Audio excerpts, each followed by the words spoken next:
દોસ્તો આમાં ડિજિટલ ચેનલમાં તમારું સ્વાગત છે. આ ચેનલ સબસ્ક્રાઇબ કરજો. આ વિડીયોમાં કંઈક નવું જાણવા માટે વિડીયો સુધી જોયો તો તમને કંઈક નવું જાણવા મળશે. મારું નામ વિશાલભાઈ છે. આપણે વિડીયોમાં જાણવાના છીએ કે સરસ્વતી માતાજીના ઇતિહાસ વિશે જણાવશે. તો દોસ્તો ચાલુ કરીએ વિડીયો. સરસ્વતી માતા હિન્દુ ધર્મમાં જ્ઞાન, વિદ્યા, સંગીત અને કલા અને વાણીની દેવી તરીકે પૂજાય છે.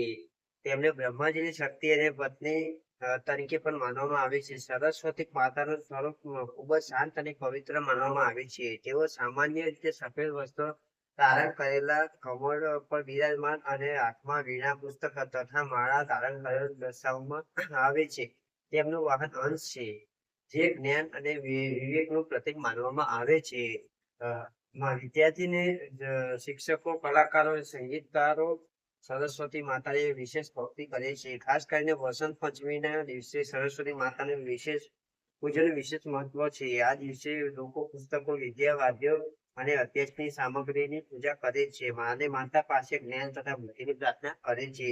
સરસ્વતી માતા આપણને માત્ર શૈક્ષણિક જ્ઞાન નહીં, પરંતુ સારા વિચારો, સત્યવાળી, વિવેકપૂર્ણ જીવન જીવવાની પ્રેરણા આપે છે.